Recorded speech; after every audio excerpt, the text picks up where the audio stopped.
चलिए गाइस, अब पेपर 2 की एनालिसिस कर लेते हैं फिजिकल केमिस्ट्री में। जैसा कि मैंने आपको बताया है कि पेपर 2 में जो फर्स्ट क्वेश्चन आपको पूछा गया है वो आपको आयनिक इक्विलिब्रियम में से पूछा गया है, राइट। अगर इस क्वेश्चन में देखें हम, तो हमारे पास एक सॉल्यूशन है जिसमें ऑलरेडी H2SO4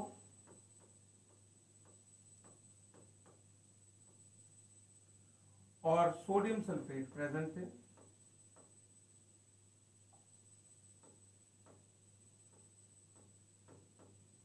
और उनकी कॉन्सेंट्रेशन, जो कॉरेस्पॉन्डिंग कॉन्सेंट्रेशन है वो 1 मोलर और 1.8 इंटू 10⁻² मोलर मेंशन है। और उस सॉल्यूशन में हमें, इस सॉल्यूशन में हमें लेड सल्फेट PbSO4 जो कि एक स्प्रिंगली सॉल्युबल सॉल्ट है जिसकी KSP ऑलरेडी मेंशन है, इसकी हमें सॉल्युबिलिटी बतानी है, मोलर सॉल्युबिलिटी की वैल्यू फाइंड आउट करनी है, राइट।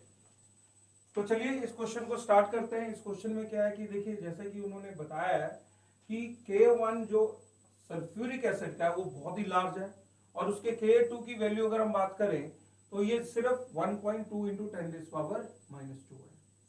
चलिए, जब मैं कह रहा हूं कि K1 सल्फ्यूरिक एसिड का वेरी लार्ज है तो फर्स्ट स्टेप की जो डिसोसिएशन होगी वो H2SO4 की आपको कंप्लीट करा देनी है। तो आएगा H positive plus HSO4 negative. जैसा कि हम देख पा रहे हैं इसकी कॉन्सेंट्रेशन 1 मोलर थी 0 टाइम पे, और ये कंप्लीट डिसोसिएशन शो करेगा T टाइम पे। तो ये 0, ये 1 मोलर और ये 1 मोलर। उसी तरीके से हमारा जो सोडियम सल्फेट होगा, सोडियम सल्फेट भी हमारा एक स्ट्रॉन्ग इलेक्ट्रोलाइट है। ये कंप्लीटली डिसोसिएट होगा किसमें, 2NO पॉजिटिव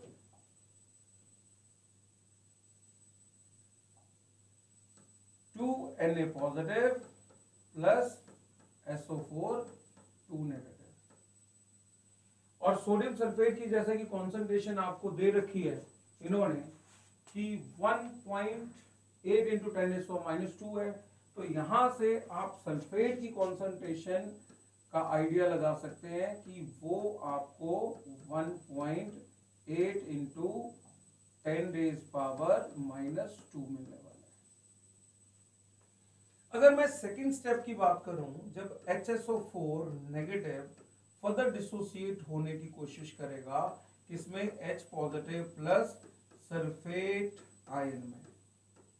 अगर मैं यहां से इसके Ka2 के कंपैरेटिव इसकी जो आयनिक प्रोडक्ट की वैल्यू को इक्वेट करने की कोशिश करूं, जो कि क्या आएगा, H positive concentration into sulphate concentration my upon HSO4 negative concentration. देखिए, H पॉजिटिव कॉन्सेंट्रेशन जो आयनिक प्रोडक्ट के टर्म्स में अगर देखें पहले से ही यहाँ पर 1 है। सल्फेट की कॉन्सेंट्रेशन हमारी 1.8 इंटू 10⁻² है और HSO4 नेगेटिव की कॉन्सेंट्रेशन 1 है। देखिए, आयनिक प्रोडक्ट की अगर इस वैल्यू को अगर हम कंपेयर करें, ये पहले से ही देखें कि K2 की जो वैल्यू थी वो थी 1.2 इंटू 10⁻², और इस आयनिक प्रोडक्ट की वैल्यू को अगर हम देखें तो इट इज 1.8 इंटू 10⁻², जो कि वैल्यू ऑलरेडी काफी ज्यादा, मतलब जितने आयन सॉल्यूशन में अवेलेबल होने चाहिए थे उससे कहीं ज्यादा आयंस अवेलेबल है। तो रिएक्शन जो है इसकी डिसोसिएशन ना होकर, यानी कि फॉरवर्ड शिफ्ट ना होकर, ये वाली रिएक्शन जो है किस डायरेक्शन में शिफ्ट होगी, बैकवर्ड डायरेक्शन में शिफ्ट होगी, राइट। अगर ये रिएक्शन बैकवर्ड डायरेक्शन में शिफ्ट हो रही है तो क्या होने वाला, देखिए, HSO4 नेगेटिव क्या दे रहा था, H positive plus SO4 2 negative. जैसे कि आयनिक प्रोडक्ट और उसके डिसोसिएशन कांस्टेंट को कंपेयर करके हमने इस चीज को वैल्यूएट किया कि ये बैकवर्ड डायरेक्शन में शिफ्ट हो रही है। तो बैकवर्ड डायरेक्शन में शिफ्ट अगर हो रही है तो इसकी कॉन्सेंट्रेशन कितनी थी, 1.8 इंटू 10⁻², और बैकवर्ड शिफ्ट हो रही तो इसमें से कुछ कम होगा, इसमें से कुछ कम होगा, इसमें उतने ही मिलीमोल्स जुड़ जाएंगे। अब यहां से हम सल्फेट की सॉल्यूशन की कॉन्सेंट्रेशन फाइंड आउट करने की कोशिश करेंगे। तो यहाँ Ka2 की वैल्यू जैसे कि हमें पता है 1.2 इंटू 10 रेज पावर माइनस 2 है, which is further equal to 1 minus X into 1.8 into 10 raise power minus 2 minus X upon 1 plus X. अब हमें पता है कि x की वैल्यू कंपेरेबल है 1.8 इंटू 10 माइनस 2 के, मतलब इसको हम अप्रोक्सीमेटली 1 और इसको भी हम अप्रोक्सीमेटली 1 लिख सकते हैं, मतलब x को इग्नोर कर सकते हैं 1 के बेसिस पे। तो फाइनली यहां से जो x की वैल्यू हम इक्वेट कर पा रहे हैं वो आएगी 0.6 इंटू 10 रेज पावर माइनस 2। और सल्फेट की अगर हम कॉन्सेंट्रेशन की बात करें तो सल्फेट की कॉन्सेंट्रेशन हमारी जो थी वो थी 1.8 into 10 raise power minus 2 minus 0.6 into 10 raise power minus 2, जो कि आ रही है हमारी 1.2 इंटू 10 रेज पावर माइनस 2। देखिए अगर हमारा स्प्रिंगली सॉल्युबल सॉल्ट PbSO4 की सॉल्युबिलिटी मैं S मानूं, SO4 2 नेगेटिव, तो यहां पर हम देख पा रहे हैं कि इसकी सॉल्युबिलिटी अगर S है तो ये भी S मोल बनेगा। और ऑलरेडी सल्फेट कितना अवेलेबल था 1.2 इंटू 10 रेज पावर माइनस 2। और अगर इसकी KSP की वैल्यू देखें तो इसकी KSP की जो वैल्यू हमें दे रखी है वो दे रखी है 1.6 इंटू 10 माइनस 8, जो कि काफी लो है। तो 1.6 इंटू 10 रेज पावर माइनस 8। अब क्योंकि सॉल्युबिलिटी काफी लो होगी इसके comparative, this can be written as 1.2 into 10 raise power minus 2। तो KSP जो निकल के आया वो आ गया हमारा solubility into 1.2 into 10 raise power minus 2 into 10 raise power minus 2। और सॉल्युबिलिटी प्रोडक्ट की वैल्यू कितनी है गाइस, देखते हैं। तो ये है हमारा 1.6 इंटू 10 रेज पावर माइनस 8।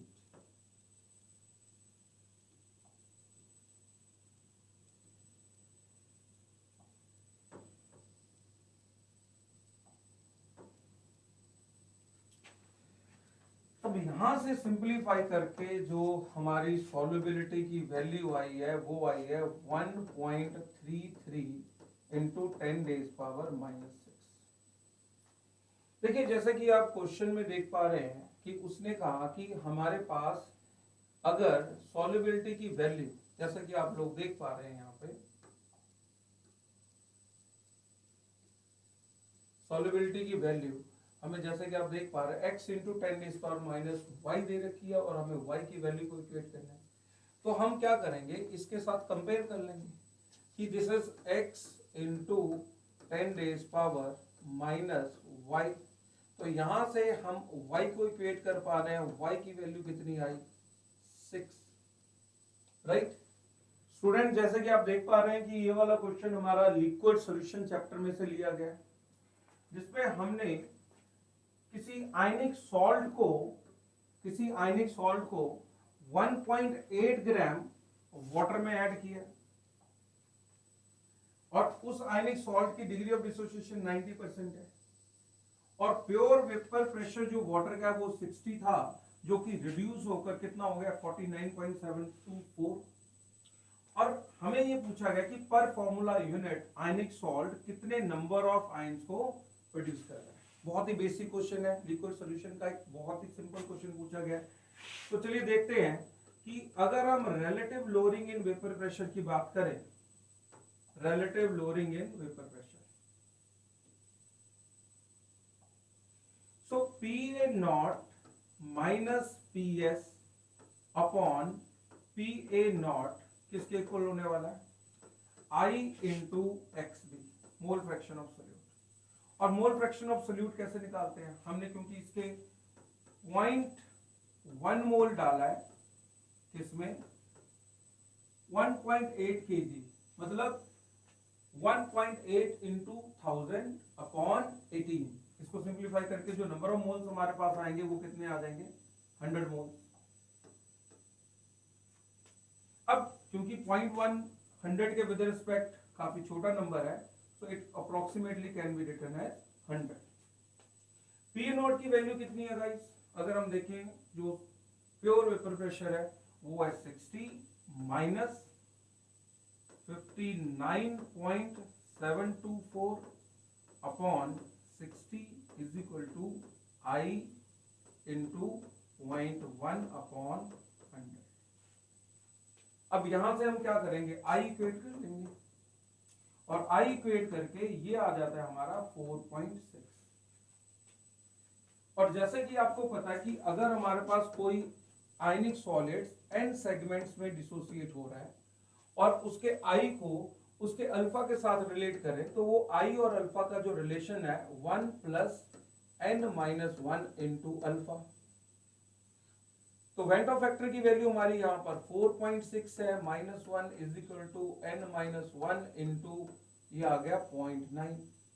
और यहां से हम क्या करेंगे, n को इक्वेट कर लेंगे जो कि हमारा आया 5, राइट। तो 5 is the right answer. Okay,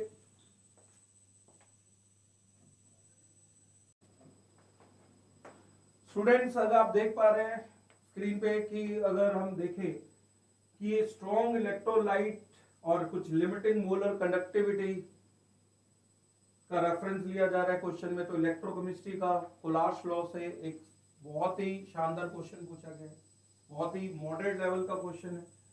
तो यहाँ पर हमें इंडिविजुअल आयन की मोलर कंडक्टेंस ऑलरेडी दे रखी है इनफाइनाइट डाइल्यूशन पे, और हमें कुछ सम पूछा गया, वैल्यू पूछी गई है m plus n plus p, right.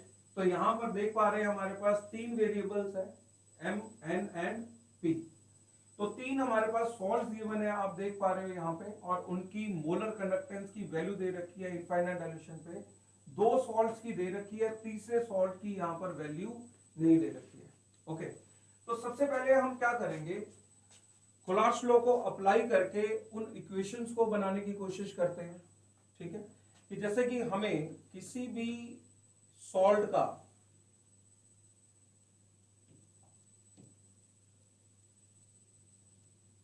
अगर इनफाइनाइट डाइल्यूशन पे, जैसे कि मुझे लैम्डा m इंफिनिटी की वैल्यू फाइंड आउट करनी है, किसकी, ZM XN की, तो ये क्या होने वाली है, ये होने वाला है m into molar conductance eight infinite dilution of Z, जिसकी वैल्यू कितनी है 50, right, plus n into molar conductance of X eight infinite dilution, वो आ गया 80, राइट। तो ये हमारी बैठी इक्वेशन 1। उसी तरह से 2 इक्वेशन हमारी और बन जाएंगी कि m into molar conductance eight infinite dilution of U, जो कि कितना है 25 प्लस, दिस इज 5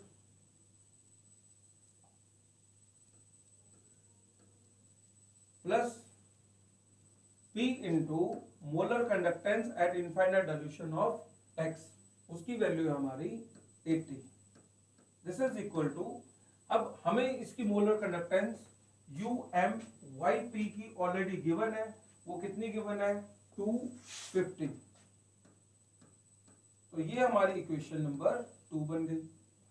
उसी तरीके से एक और इक्वेशन हम बना सकते हैं, देख सकते हो आप, m into molar conductance eight infinite dilution of B, तो जो कि 100 है, plus n into molar conductance eight infinite dilution of X, जो कि कितना आया 80, और ये वैल्यू भी हमें गिवन है, कितना गिवन है 440। तो ये हमारी बनती थर्ड इक्वेशन।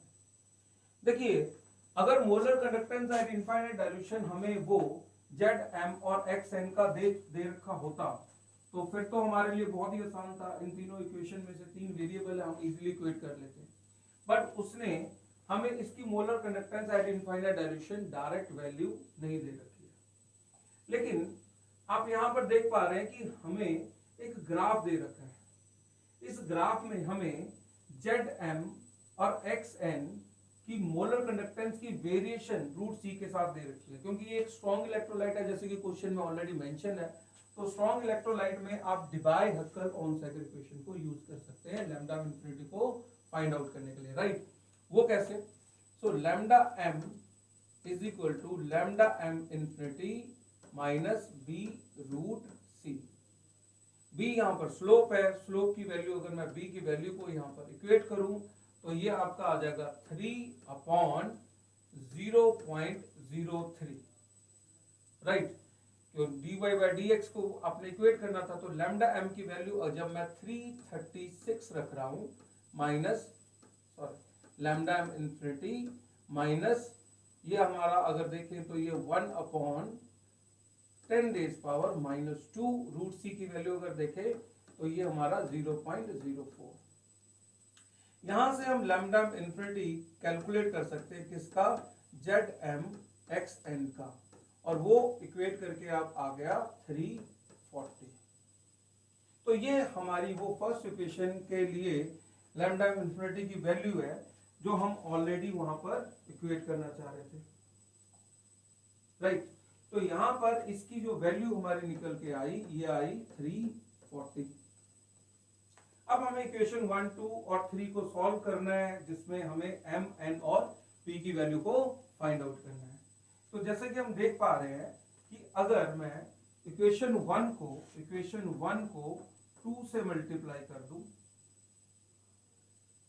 राइट, या फिर ऐसे कर सकते हैं, अगर मैं डायरेक्ट इक्वेशन 3 में से 1 को सब्ट्रैक्ट कर दूं तो यहां पर 80n आपका कैंसिल हो जाएगा। 100m में से 50m का अगर मैं सब्ट्रैक्ट कर रहा हूं तो ये हमारा बचा 50m। 50m is equal to 100। तो यहां पर जो m की वैल्यू निकल के आई वो कितनी आ गई? 2। अगर मैं m की वैल्यू यहां पर पुट कर दूं इक्वेशन 3 में, तो यहां से मैं n की वैल्यू को इक्वेट कर पा रहा हूं। कैसे? अगर यहां पर हम देखें तो 100 into 2 plus 80n is equal to 440, और यहां मैं n इक्वेट करूं तो 240/80 जो कि 3 आया। और अगर मैं यहां पे इक्वेशन 1 पे n की वैल्यू को पुट कर दूं तो m तो चलो आ ही चुका है। इक्वेशन 2 में अगर मैं m की वैल्यू को पुट करूं तो p आ जाएगा। वो कैसे आएगा? देखिए m की वैल्यू 2 है, राइट। सो 2 इंटू 25 मतलब 50 plus 80p is equal to I think यहां पर अगर हम देखें y की जो कॉन्सेंट्रेशन है वो 100 है। सॉरी, यहां पर हमें y की जो कॉन्सेंट्रेशन रखनी, जो मोलर कंडक्टेंस रखनी है वो हमें रखनी है 100।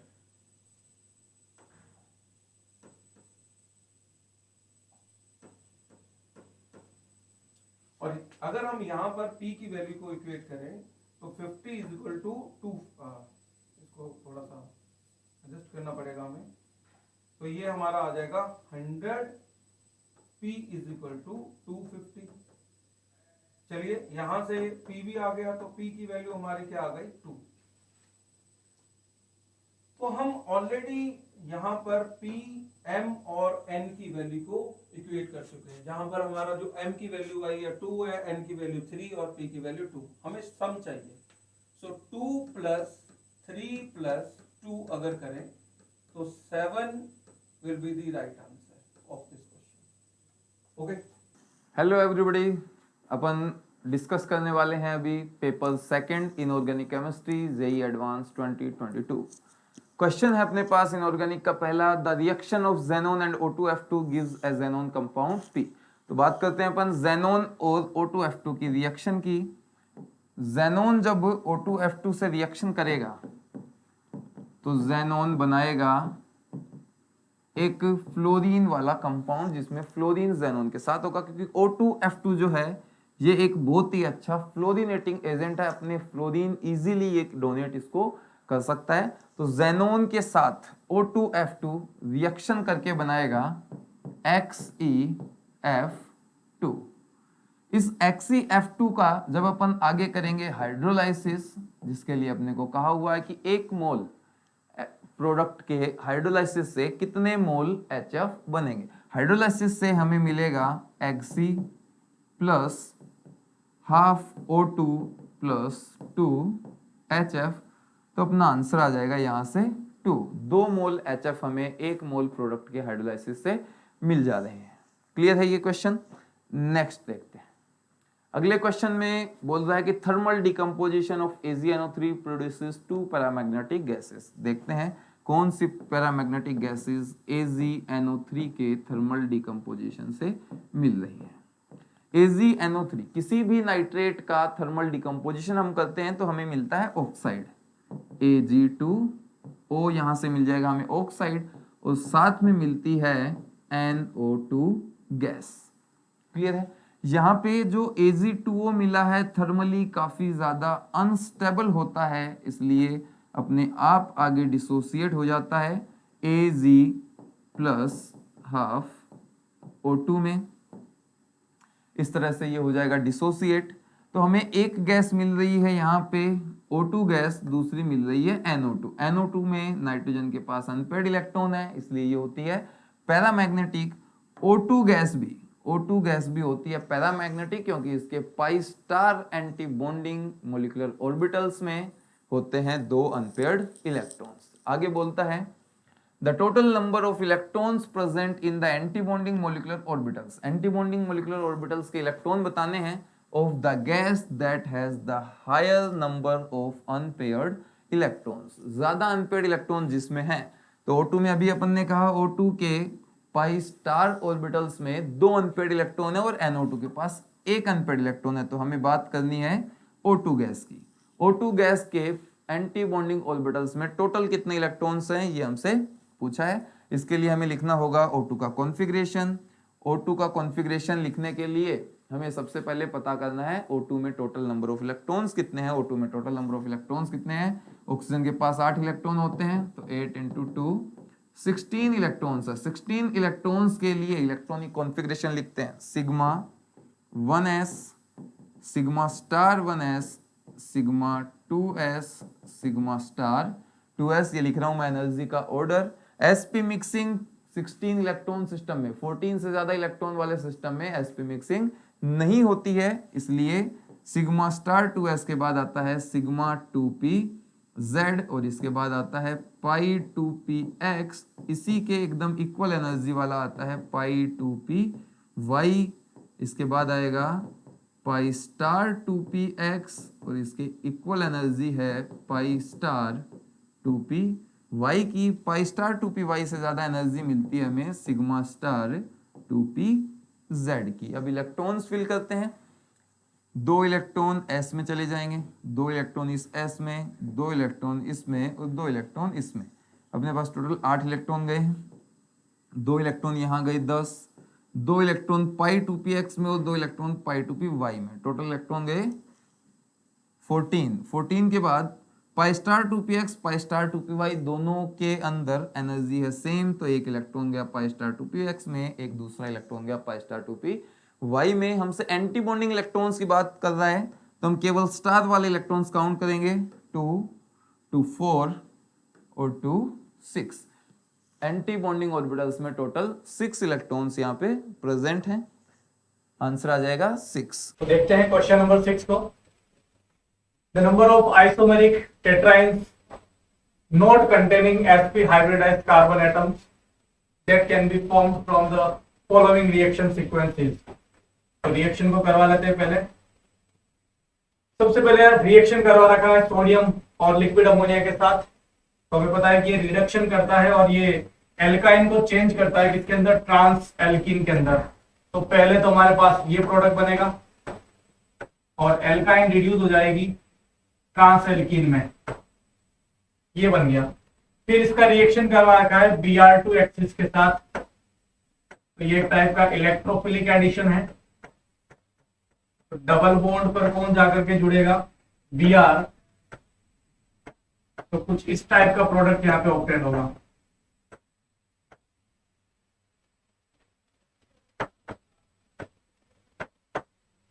और फिर देन इसका रिएक्शन करवा रखा है एल्कोहलिक KOH के साथ, तो E2 एलिमिनेशन होता है यहाँ पे, और E2 एलिमिनेशन के थ्रू यहाँ पे एल्कीन्स बनेगी। और ध्यान क्या रखना है हमें, यहाँ पर ऐसा एल्कीन नहीं बनाना है जिसमें sp कार्बन हो, तो हम एल्कीन्स बनाते हैं यहां से, इन दोनों को हटा लेते हैं, यहां से HBr हटा लेते हैं, यहां से HBr हटा लेते हैं, और यहां से HBr हटा लेते हैं, तो एक टाइप का टेट्राइन बन जाएगा। यहां डबल बॉन्ड, यहां डबल बॉन्ड, और फिर इस टाइप का टेट्राइन।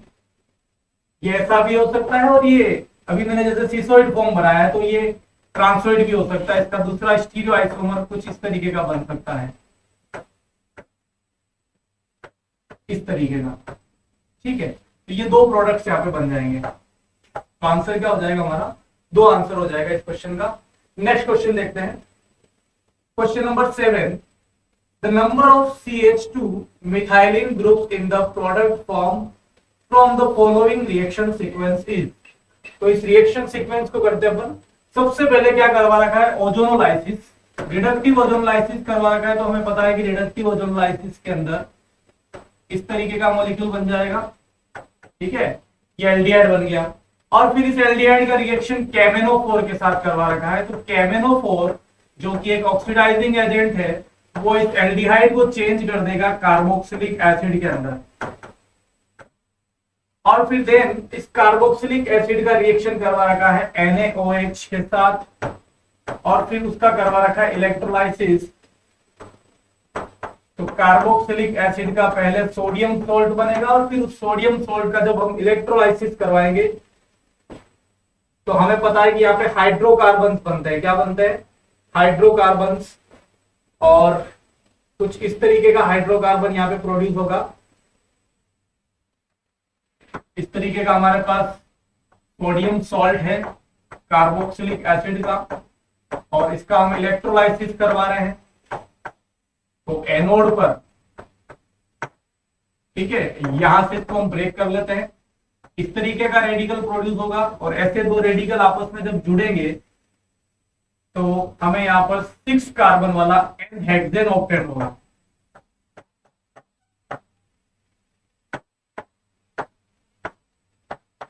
और फिर N-हेक्सेन का रिएक्शन आगे करवा रखा है Cr2O3 एट 770 केल्विन और 20 ATM प्रेशर पर। तो ये एरोमेटाइजेशन वाला रिएक्शन है, ये एरोमेटाइज हो जाएगा, और 6 कार्बन से ये एक बेंजीन रिंग बना लेगा। और पूछा गया है कि क्वेश्चन में कि CH2 यूनिट बताइए प्रोडक्ट के अंदर। तो प्रोडक्ट के अंदर जैसा कि हम देख पा रहे हैं, एक भी CH2 यूनिट नहीं है जैसा कि वो पूछना चाह रहा है। तो यहाँ पे हमारा आंसर क्या हो जाएगा, 0 आंसर हो जाएगा। ठीक है, नेक्स्ट क्वेश्चन को देखते हैं। The total number of chiral molecule formed from the one molecule of P on complete ozonolysis. तो ओजोनोलाइसिस, फिर से हमें ओजोनोलाइसिस करवाना है। तो देखिए इसको तोड़ लेते हैं यहां से। तो यहां से तोड़ने पर ये प्रोड्यूस होगा हमारे पास एल्डिहाइड, और यहां से क्या मिलने वाला है,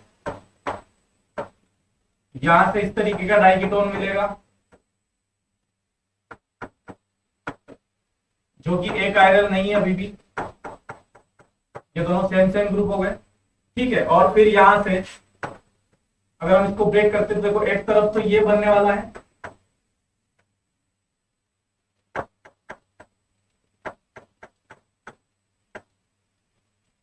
और दूसरी तरफ ये बनता है। तो क्या ये कायरल सेंटर है क्या, यस बिल्कुल है। तो यहां से एक कायरल मॉलिक्यूल दे देगा ये, और फिर ये यहां से एकदम सेम बनाएगा, फिर ये यहां से कायरल मॉलिक्यूल प्रोड्यूस करेगा। तो कितने कायरल मॉलिक्यूल मिल जाएंगे हमें यहां पर, और फिर ये यहां से भी कायरल मॉलिक्यूल प्रोड्यूस कर सकता है क्या, बिल्कुल नहीं कर सकता, क्योंकि ये सेम सेम हो जाएगा। तो हमें सिर्फ यहां पर 2 कायरल मॉलिक्यूल मिलेंगे। ठीक है, चलिए बच्चों, जैसा कि आप देख पा रहे हो, एम्पिरिकल फॉर्मूला पे बेस्ड क्वेश्चन है, मोल कॉन्सेप्ट से लिया गया है।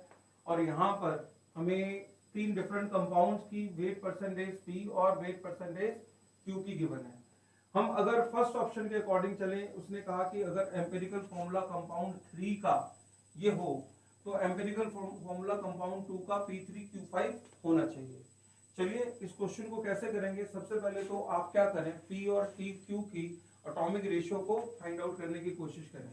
जैसे कि कंपाउंड 3 में P3Q4 और 3 की जो मास परसेंटेज है वो 40 और 60 है। P की कंट्रीब्यूशन को एक बार P की कंट्रीब्यूशन देख लेते हैं। अगर फॉर्मूला हमारा P3Q4 है तो P की कंट्रीब्यूशन पहले देख लेते हैं। 3P मान लेते हैं एटॉमिक मास P का, और उसी तरीके से 3P प्लस 4Q होने वाला है, और ये आपका आने वाला है 40/100। P की कंट्रीब्यूशन 40 अगर हो, Q की 60 थी, तो 40 प्लस 60 कितना हो जाएगा 100। तो यहाँ ये सिंप्लीफाई करके 2/5 आ जाएगा, राइट। क्रॉस मल्टीप्लाई कर लेते हैं। 15P इज इक्वल टू कितना आएगा 6P plus 8Q। Further simplify करके जो P/Q की रेशियो आ रही है मेरे पास, वो हमारी आ जाएगी 8/9। मगर अगर आप यहां पर P का एटॉमिक मास 8 अज्यूम करें तो Q का आपको क्या लेना पड़ेगा 9। चलिए हमें पूछा गया है कंपाउंड 2 का फॉर्मूला ये होना चाहिए, तो कंपाउंड 2 में पहले इनकी परसेंटेज देख लेते हैं। P और Q की 44.4 एंड 55.5। तो इसको हम एम्पिरिकल फॉर्मूला कैसे हम फाइंड आउट करते थे, थोड़ा सा रिकॉल करने की कोशिश करते हैं कॉन्सेप्ट को, और फिर हम इसको सिंप्लीफाई करेंगे। हम सबसे पहले कॉलम में देखते थे कि हमारे पास एलिमेंट कौन से हैं। तो एलिमेंट जैसे हम देख पा रहे हैं, एक P है और दूसरा Q। फिर हम इनकी परसेंटेज कॉम्पोजिशन मेंशन करते थे। P की परसेंटेज कॉम्पोजिशन जैसा कि हम देख पा रहे हैं 44.4 है और Q की 55.6। तो 44.4 एंड 55.6, जैसे कि हम यहाँ पर इनकी कॉम्पोजिशन देख पा रहे हैं 55.6। फिर हमें इनकी एटॉमिक रेशियो फाइंड आउट करनी होती थी। उसके लिए हमें एटॉमिक रेशियो को फाइंड आउट करने के लिए जो कि उनकी परसेंटेज कॉम्पोजिशन दे रखी है उसको डिवाइड करना पड़ता था उनके एटॉमिक मास से। अगर एटॉमिक मास में P का 8 अज्यूम कर रहा हूँ तो Q का कितना होगा 9। तो यहाँ पर हम देख सकते हैं 44.4/8 55.6/9। अब मुझे इनकी सिंपलेस्ट रेशियो चाहिए P और Q की। अगर P और Q की मैं सिंपलेस्ट रेशियो निकालूं तो यहाँ पर ये 44.4/8 should equal to 55.6/9। देखिए 11 से आप इसको कैंसिल आउट कर सकते हैं। तो 11 से ये अगर ये 4 आएगा तो यहाँ पर ये आ जाएगा 5, और इसको अगर कट करूं तो ये 2, और यहाँ से जो P/Q की रेशियो आएगी वो हमारी आएगी 9:10।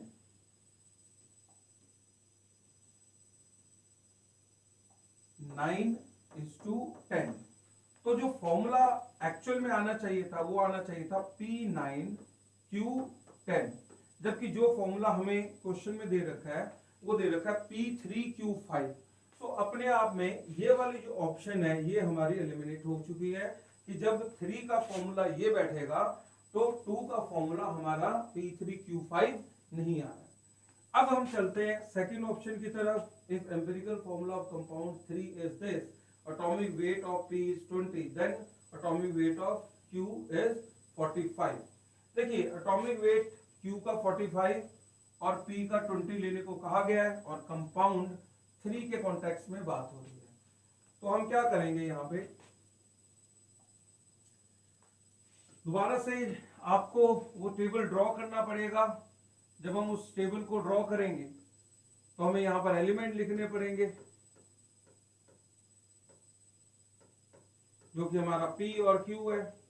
उनकी परसेंटेज कॉम्पोजिशन, अगर हम परसेंटेज कॉम्पोजिशन देखें तो थर्ड कंपाउंड में उनकी कॉम्पोजिशन है 40 एंड 60। तो यहां पर रखेंगे 40 60 इनकी परसेंटेज। फिर मुझे उनकी एटॉमिक रेशियो निकालनी है। उसके लिए मुझे क्या करना पड़ेगा, उनके एटॉमिक मास से डिवाइड करना पड़ेगा। तो P का एटॉमिक मास उसने 20 लेने को कहा, Q का 45 लेने को कहा। तो तो P का हम 20 और Q का 45 ले रहे हैं।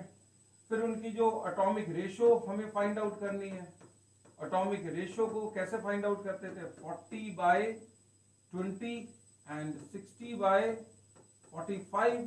तो ये 4/3 आ रहा है और ये हमारा सिंपली 2 आ रहा है।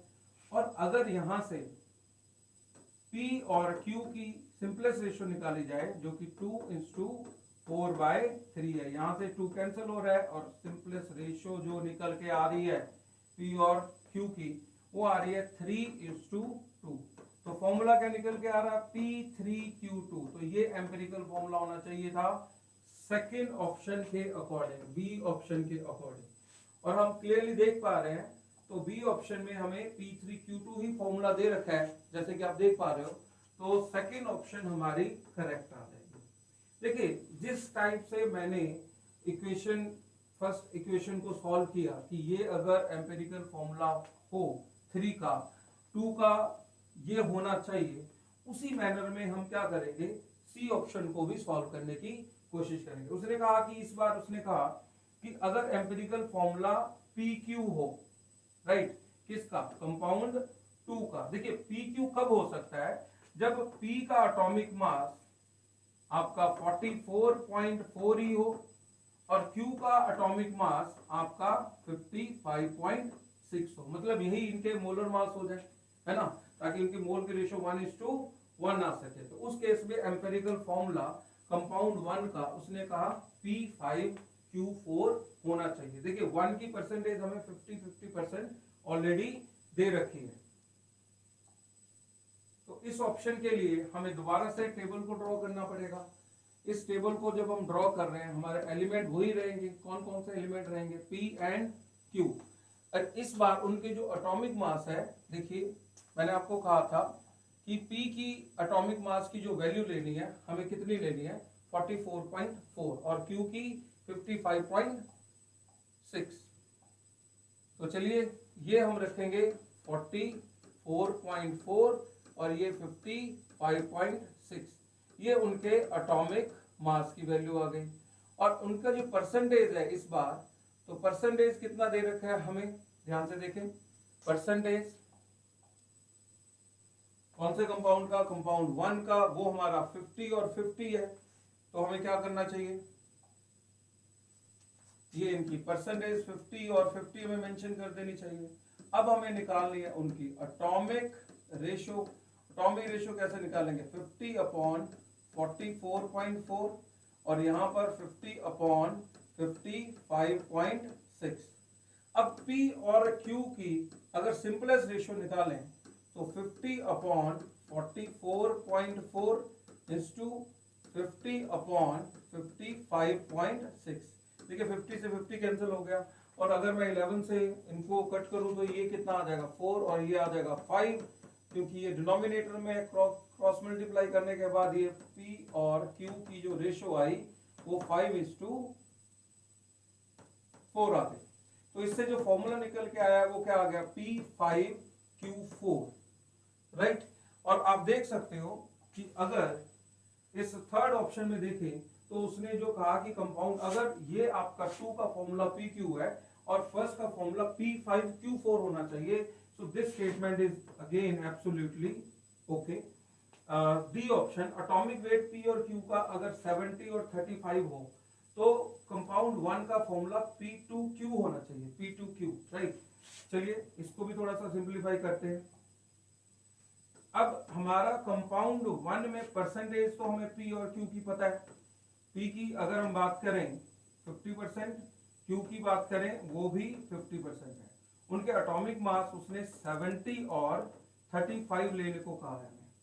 अगर मैं इनके एटॉमिक रेशियो निकालूं तो ये 50/70 आ जाएगा और ये आपका आ जाएगा 50/35। और सिंपलेस्ट रेशियो और P और Q का मैं फाइंड आउट करूं तो 50/70 इज टू 50/35। देखिए 50 से 50 कैंसिल हो गया और ये कैंसिल होके 2 आया। और जो सिंपलेस्ट रेशियो निकल के आई P और Q की वो आई है 1:2। तो इससे जो एम्पिरिकल फॉर्मूला हमारा निकल के आया वो आया PQ2। लेकिन जो हमें ऑप्शन जो मेंशन है यहाँ पर, हमें जो ऑप्शन दी गई है वो P2Q दी गई है, ना कि PQ2, राइट, जिसकी वजह से ये वाली ऑप्शन भी हमारी एलिमिनेट हो गई और इस क्वेश्चन का जो आंसर हमारा निकल के आया वो बी और सी है, राइट। भाई जैसे कि हम पहले से इस चीज पे बात पे डिस्कशन ऑलरेडी खूब कर चुके हैं कि इलेक्ट्रोकेमिस्ट्री और थर्मोडायनेमिक्स को जेई के इस एडवांस पेपर में बहुत ज्यादा वेटेज दी गई है। तो यहाँ पर आप देख पा रहे हो अगेन ये क्वेश्चन थर्मोडायनेमिक्स और इलेक्ट्रोकेमिस्ट्री का कॉम्बिनेशन है। जो हम थर्मोडायनेमिक्स की स्टडी करवाते हैं आपको इलेक्ट्रोकेमिस्ट्री में, उनकी डायरेक्ट इंफॉर्मेशन को यूज करके इस क्वेश्चन को फ्रेम किया गया। जैसे कि हम देख पा रहे हैं फॉर द रिएक्शन, यहाँ पर एक मेटल को एसिड के साथ रिएक्ट करके यहाँ पर हाइड्रोजन गैस इवॉल्व हो रही है और मेटल आयन की फॉर्मेशन हो रही है। तो यहाँ पर entropy change of the reaction उन्होंने कहा कि R होना चाहिए और हमें यहाँ पर टेम्परेचर कोफिशिएंट दे रखा है R/F। देखिए एंट्रोपी चेंज का रिलेशनशिप बहुत ही सिंपल है, this is equal to temperature coefficient into N into F and number of moles of electron है जो एक बैलेंस केमिकल रिएक्शन में एंगेज हो रहे हैं। टेम्परेचर कोफिशिएंट की वैल्यू जैसे यहाँ पर हमें दे रखी है R/F और नंबर ऑफ मोल्स आप देख पा रहे हो 0 से +2, मतलब 2 मोल इलेक्ट्रॉन्स यहाँ पर एंगेज हुए, तो यहाँ पर इनटू 2 इनटू F, F से F कैंसिल हो रहा है और यहाँ पर एंट्रोपी चेंज की वैल्यू हम निकाल पा रहे हैं 2R और जबकि इंफॉर्मेशन में क्या दे रहा है कि ये R होनी चाहिए, तो ये अपने आप में ऑप्शन क्या हो गई, गलत हो गई, एलिमिनेट हो गया ये ऑप्शन डायरेक्टली। अब सेल रिएक्शन दे रखी है, ये आपका ऑलरेडी अगर हम इस सेल की बात करें तो ये कॉन्सेंट्रेशन सेल है, वो कह रहा है कि एंट्रोपी ड्रिवन प्रोसेस होगा।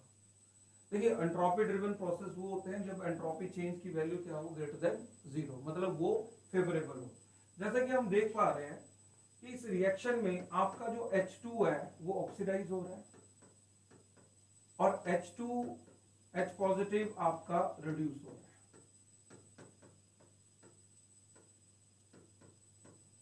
जो सेल रिएक्शन हमारी बन रही है वो 2H positive plus H2 is giving you 2H positive plus H2।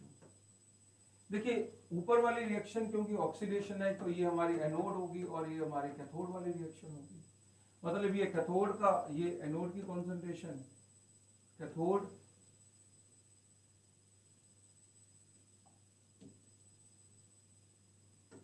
Anode और ये हमारा कैथोड की कॉन्सेंट्रेशन। देखिए H2 की अगर हम बात करें कि H2 का 1 बार उसने रखा है तो इनको तो हम क्रॉस कर देते हैं, तो हमें जो QC की एक्सप्रेशन मिलेगी वो H पॉजिटिव एनोड की कॉन्सेंट्रेशन का square upon H positive cathode की कॉन्सेंट्रेशन का स्क्वायर मिलने वाला है और यहाँ पर जो N की वैल्यू हम लेंगे वो हमारी आ जाएगी 2।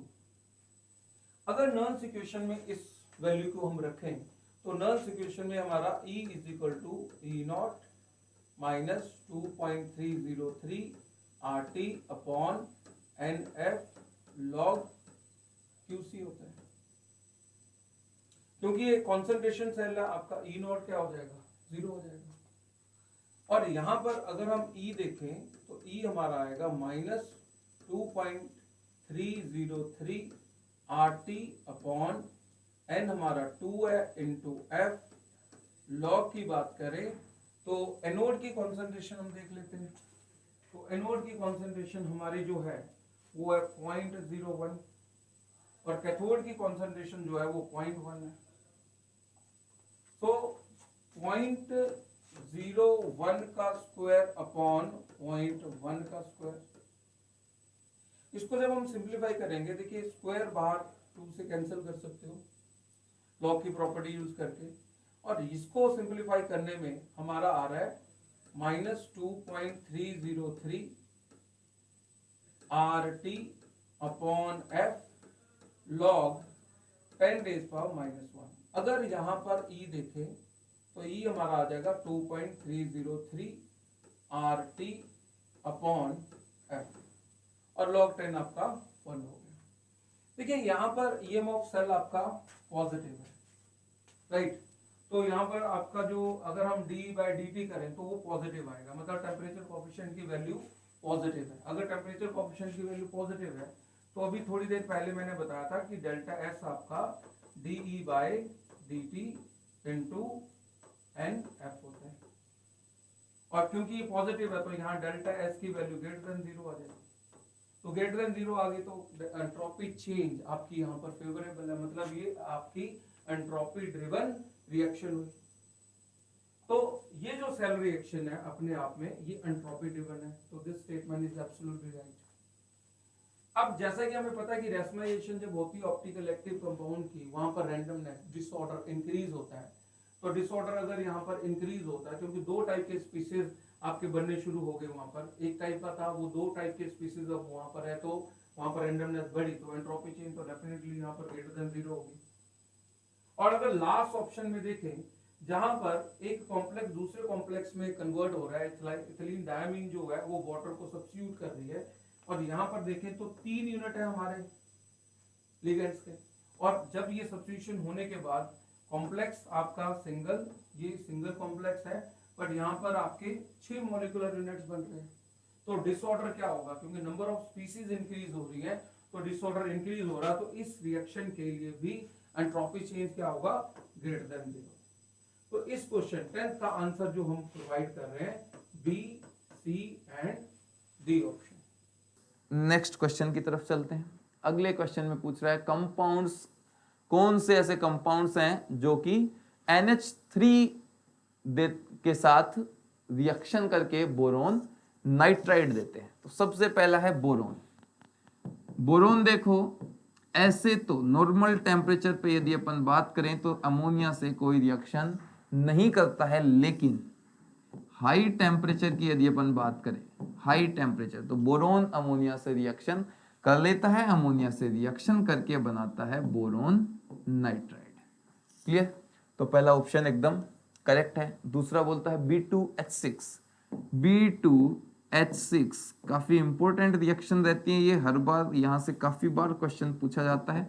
B2H6 की अमोनिया से रिएक्शन, B2H6 है लुईस एसिड, अमोनिया है लुईस बेस, आपस में जब ये रिएक्शन करते हैं तो देखो अलग अलग टेम्परेचर पे अलग अलग रेशियो में अलग अलग रिएक्शंस होती हैं, अलग अलग प्रोडक्ट्स बनते हैं। यदि हमने अमोनिया लिया है एक्सिस में, अमोनिया लिया है एक्सिस में और टेम्परेचर रखा है लो, तो हमें मिलता है बोराजीन, सॉरी इस टेम्परेचर पे, लो टेम्परेचर पे हमें मिल जाएगा यहां से B2H6.2NH3, B2H6.2NH3 जो कि एक आयोनिक कंपाउंड है। इस आयोनिक कंपाउंड का कंपोजिशन हम कुछ इस तरह से भी लिख सकते हैं, BH2NH32 प्लस और BH4 माइनस, इस तरह का कंपोजिशन वाला एक आयनिक कंपाउंड ये बन जाता है। यदि हम टेम्परेचर यहां पे कर दें हाई, यदि हम हाई टेम्परेचर कर दें B2H6 के साथ अमोनिया एक्सिस में लेते हुए, तो हमें यहां से मिल जाता है boron nitride BnX। Again B2H6 और अमोनिया से हमें मिल सकता है बोरोन नाइट्राइड, तो ये भी एकदम करेक्ट स्टेटमेंट है।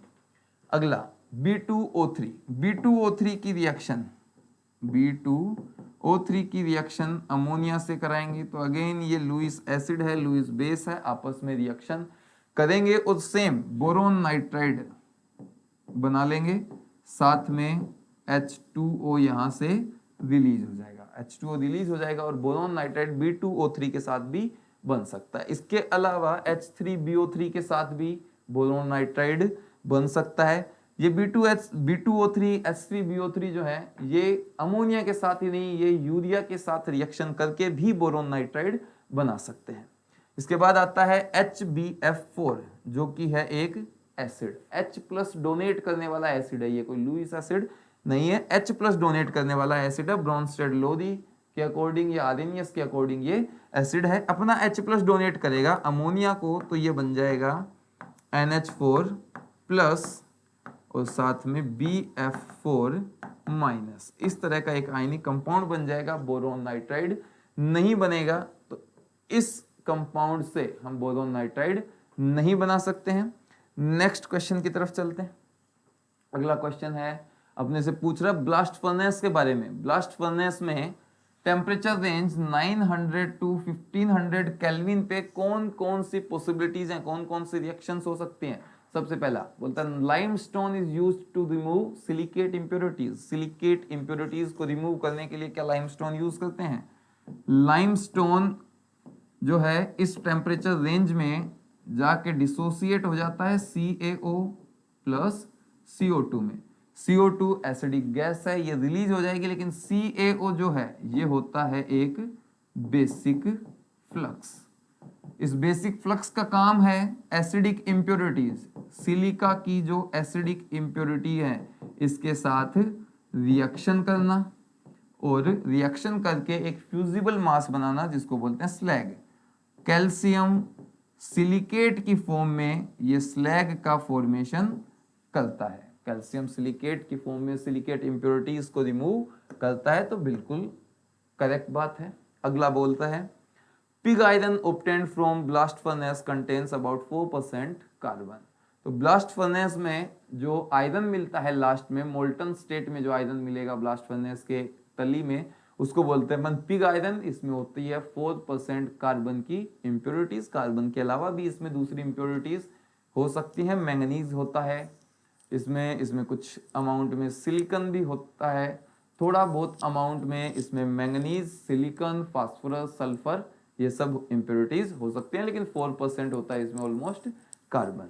इस कार्बन के परसेंटेज को थोड़ा कम करके हम बना सकते हैं कास्ट आयरन और रोथ आयरन, लेकिन हाँ पिग आयरन में 4% कार्बन है और इस ब्लास्ट फर्नेस से पिग आयरन ही मिलता है, तो ये स्टेटमेंट भी एकदम करेक्ट है। अगली स्टेटमेंट में बोल रहा है coke convert CO2 to CO।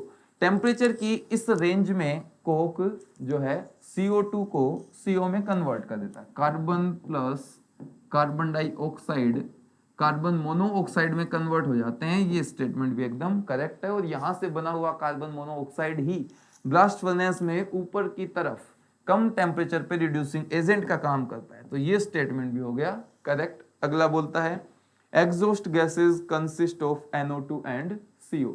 जो एग्जॉस्ट गैसेस निकलती हैं ब्लास्ट फर्नेस में उनमें CO2, उनमें CO और NO2 होता है। तो ये बात एकदम से यहाँ पे गलत हो जाती है क्योंकि इसने NO2 बोल दिया। NO2 ब्लास्ट फर्नेस में बिल्कुल भी एग्जॉस्ट गैसेस में नहीं निकलता है। एग्जॉस्ट गैसेस में अपने पास केवल और केवल CO होगी और साथ में CO2 होगी। केवल और केवल कार्बन के ऑक्साइड निकलते हैं, कार्बन मोनोऑक्साइड और कार्बन डाइऑक्साइड। तो डी हो गया है एकदम रॉन्ग स्टेटमेंट।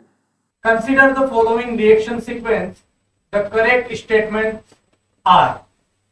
तो सबसे पहले हमने रिएक्शन करवा रखा बेंजीन का AlCl3 के साथ और इस तरीके का एक हमने साइक्लिक एनहाइड्राइड लिया है। तो ये फ्रीडेल क्राफ्ट एसाइलेशन रिएक्शन यहाँ पे होने वाला है और इस तरीके का प्रोडक्ट हमें फर्स्ट स्टेप में ऑब्टेन होगा कार्बोक्सिलिक एसिड। और फिर इस कार्बोक्सिलिक एसिड का रिएक्शन हमने करवा रखा है जिंक अमलगम और HCl के साथ। तो ये क्लेमेंशन रिडक्शन है। क्लेमेंशन रिडक्शन के अंदर CO ग्रुप किस में चेंज हो जाएगा, हमारे पास ये CH2 में चेंज हो जाएगा और कार्बोक्सिलिक ग्रुप पर कोई रिएक्शन यहाँ पर नहीं होगी। और फिर इसका रिएक्शन हमने करवा रखा है SOCl2 के साथ। तो SOCl2 के साथ जब कार्बोक्सिलिक एसिड रिएक्शन करता है तो OH हट करके वहां पे कौन आ जाएगा, Cl आ जाएगा। और फिर उसकी रिएक्शन हमने करवा रखी है फिर से AlCl3 के साथ। तो फिर यहाँ पर फ्रीडेल क्राफ्ट एसाइलेशन हो जाएगा और S प्रोडक्ट हमारे पास ये बन जाएगा।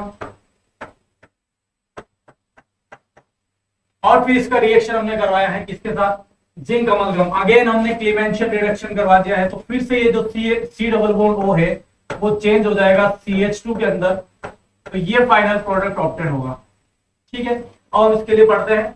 तो ये प्रोडक्ट S हो गया और ये प्रोडक्ट R है हमारे पास, ये प्रोडक्ट Q है और ये P है। Compound P and QR carboxylic acid, क्या P और Q कार्बोक्सिलिक एसिड है क्या? एग्जैक्टली बिल्कुल है, तो ये करेक्ट स्टेटमेंट है। Compound S decolourise bromine water, तो क्या एस कंपाउंड ब्रोमीन वाटर को डीकलराइज करेगा क्या? बिल्कुल नहीं कर सकता है ये, क्योंकि इसके पास इलेक्ट्रॉन विड्रॉइंग ग्रुप जुड़ा हुआ है, ये रिएक्शन नहीं करता है। और फिर हम पढ़ते हैं compound P and S react with hydroxyl amine to give the corresponding oxides. तो हाइड्रोक्साइल अमाइन जो है वो कार्बोनाइल कंपाउंड के साथ रिएक्शन करके ऑक्साइड्स प्रोड्यूस करती है। तो क्या P और S कार्बोनाइल कंपाउंड्स है क्या?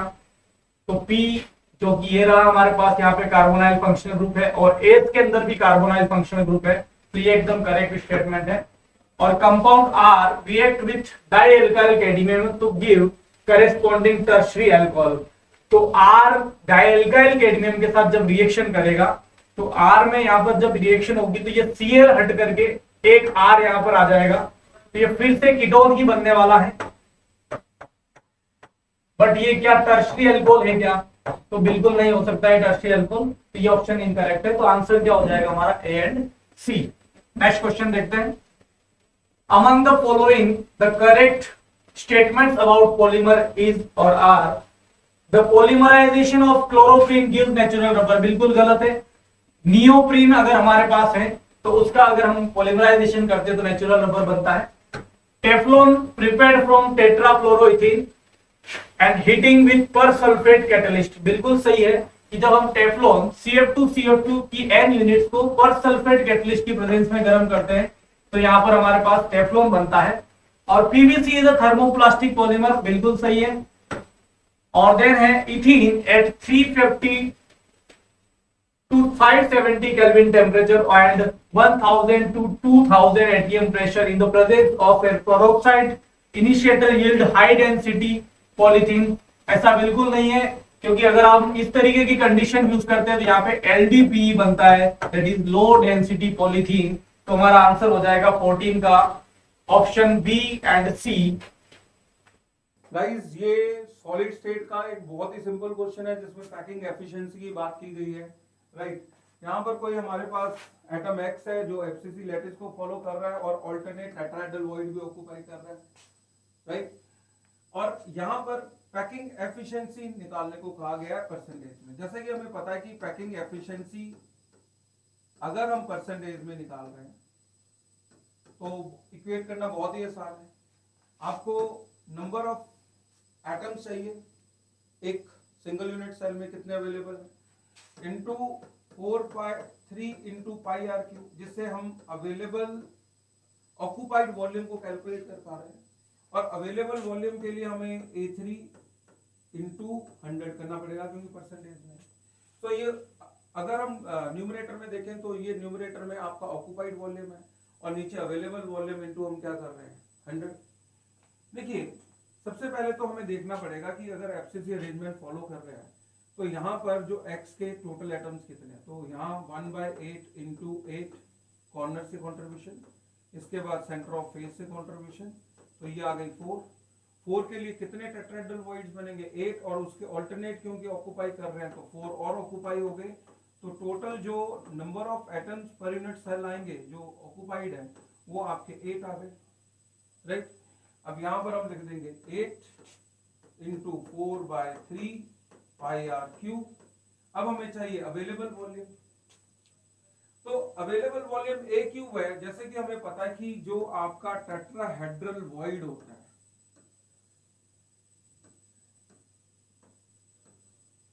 टेट्राहेड्रल वॉइड वो हमारा अवेलेबल रहता है कॉर्नर से 1/4 डिस्टेंस ऑफ बॉडी डायगोनल। मतलब अगर इसकी मैं एज लेंथ को a मान रहा हूं और ये बॉडी डायगोनल हमारा कितना हो जाएगा √3a। अगर यहां से यहां तक का डिस्टेंस मैं फाइंड आउट करूं, राइट, तो ये इसका बॉडी डायगोनल का कितना होगा 1/4। तो बॉडी डायगोनल का 1/4 कितना होता है, मतलब ये 2r is equal to √3a/4 आ गया, √3a/4। तो यहां से मैं अगर a की वैल्यू को कैलकुलेट करूं, a की वैल्यू आएगी 8r upon root 3, 8r upon root 3।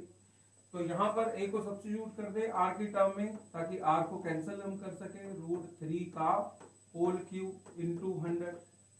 तो इसको जब हम सिंप्लीफाई करेंगे तो it would be 35%, right. Next question देखिए, अगला क्वेश्चन है पी ब्लॉक से, the reaction of HClO3 with HCl, HClO3 की HCl से रिएक्शन करवानी है, एक रिड्यूसिंग एजेंट है, देखो दूसरा ऑक्सीडाइजिंग एजेंट है। जब इनकी रिएक्शन होगी तो ये बनाएंगे क्लोरीन, और कुछ अमाउंट में बना देते हैं ये साथ में क्लोरीन डाइऑक्साइड, क्लोरीन गैस बना देते हैं, क्लोरीन डाइऑक्साइड भी बना लेते हैं, कुछ अमाउंट H2O का रिलीज हो जाता है, H2O बन जाएगा, क्लोरीन गैस बन जाएगी और क्लोरीन डाइऑक्साइड बन जाएगा, मतलब गिव्स ए पैरामैग्नेटिक गैस। तो भाई गैस तो इसने 2 दे दी, लेकिन क्लोरीन जो है पैरामैग्नेटिक नहीं है, डायामैग्नेटिक है। ClO2 अनपेयर्ड इलेक्ट्रॉन होने के कारण पैरामैग्नेटिक है, तो ये पैरामैग्नेटिक गैस बिल्कुल देता है ClO2 की फॉर्म में। हमें ClO2 की ये बात कर रहा है, which upon reaction with ozone produces, इस ClO2 की ओजोन से रिएक्शन होगी तो ये क्या बनाएगा, ऐसा ये पूछ रहा है।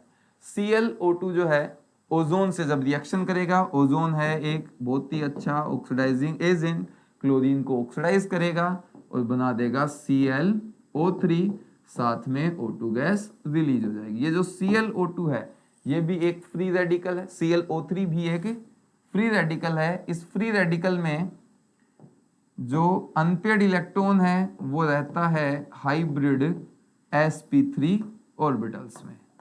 इन sp3 हाइब्रिड ऑर्बिटल्स में रहने के कारण इसकी रिएक्टिविटी काफी बढ़ जाती है डाइमराइजेशन के लिए, और ये इक्विलिब्रियम मेंटेन करता है एक Cl2O6 के साथ। तो प्रोडक्ट हमें ClO3 भी मिल सकता है, Cl2O6 भी मिल सकता है, जो भी ऑप्शन में दे रखा है उसके अकॉर्डिंग अपन चेक कर लेंगे। Cl2O6 हमें ऑप्शन में दिया हुआ है, तो करेक्ट आंसर हो जाएगा अपना Cl2O6। क्लियर है? तो पेपर में अपने पास नेक्स्ट क्वेश्चन है PbNO3 की रिएक्शन का NaCl के साथ। PbNO3 लेड नाइट्रेट की रिएक्शन NaCl से करानी है। जैसे ही लेड नाइट्रेट की रिएक्शन NaCl से करवाएंगे एक्वस सॉल्यूशन में, देखना NaNO3 तो घुल जाएगा, लेकिन Pb और Cl आपस में रिएक्शन करके एक प्रेसिपिटेट बना लेंगे PbCl2। क्वेश्चन में भी बोल रहा है कि एक प्रेसिपिटेट बन जाता है जो कि HCl की प्रॉपर कंसंट्रेशन में डिसोल्व हो जाता है। तो PbCl2 में जैसे ही अपन मिक्स करेंगे HCl में ये डिसोल्व हो जाता है, क्योंकि यहां पे बन जाता है एक कॉम्प्लेक्स PbCl4-2। ये सोल्यूबल कॉम्प्लेक्स बन जाता है, और इस सोल्यूबल कॉम्प्लेक्स के फॉर्मेशन के कारण PbCl2 HCl में डिसोल्व हो जाता है। तो अपना आंसर हो जाएगा PbCl4-2। इस PbCl4-2 के फॉर्मेशन के कारण ये प्रेसिपिटेट यहाँ पर डिसोल्व हो जाता है। क्लियर इतना? The treatment of D-glucose with aqueous NaOH results in a mixture of monosaccharide which are, तो हम डी ग्लूकोज को ट्रीट कर रहे हैं NaOH के साथ, तो देख लेते हैं इसको। तो डी ग्लूकोज जैसा कि इस तरीके का स्ट्रक्चर होता है, यहां पर एक एल्डिहाइड फंक्शनल ग्रुप होगा, और फिर देन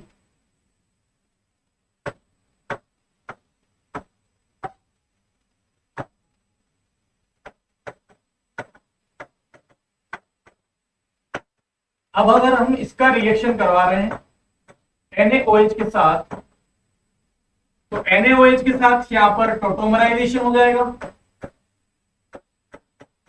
ठीक है, और इस तरीके से इसका इनोल फॉर्मेट बनेगा, यहां पे डबल बॉन्ड होगा, और इस तरफ OH, और ये जो रिमेनिंग पार्ट है उसको मैं इस तरीके से बना लेता हूं, ठीक है। अब अगर ये यहां से इस तरीके से टोटोमराइज हो जाए, इलेक्ट्रॉन्स यहाँ पे चले जाए तो फिर ये चेंज हो जाएगा इस तरीके के ग्रुप में, दैट इज CH2OH, और यहाँ पे क्या आ जाएगा C डबल बॉन्ड O, और remaining part as it is रहेगा, यानी कि ये कीटोन फ्रक्टोज में चेंज हो जाएगा। और अगर ये फिर से टोटोमराइज होता है, अगेन ये टोटोमराइज होता है, तो यहां पर अगर ये H वापस से इधर शिफ्ट होता है और ये इलेक्ट्रॉन इधर आते हैं, तो यहां पर नेगेटिव चार्ज जनरेट होगा, उसके ऊपर H ऊपर से भी जुड़ सकता है और नीचे से भी जुड़ सकता है, यानी कि दो एपिमर यहां पर फॉर्म होंगे। पहली पॉसिबिलिटी ये है कि OH इस साइड आए और रेस्ट पार्ट सेम रहेगा, और दूसरा पॉसिबिलिटी ये हो सकता है कि OH जो है वो इस साइड आ जाए और रिमेनिंग पार्ट जो है वो एज इट इज रहेगा। तो हम देखते हैं इसको क्या क्या प्रोडक्ट्स फॉर्म हो रहे हैं यहाँ पे। तो ये दोनों तो एनोमर्स हैं, ये दोनों एक दूसरे के एनोमर्स बन रहे हैं। जैसा कि हम देख पा रहे हैं ये फिर से ग्लूकोज बन गया है, डी ग्लूकोज, और ये इसका C2 एपिमर जिसको हम डी मैनोज बोलते हैं वो बन चुका है, और एक फ्रक्टोज मॉलिक्यूल बन रहा है यहाँ पे डी फ्रक्टोज। तो इसको चेक कर लेते हैं।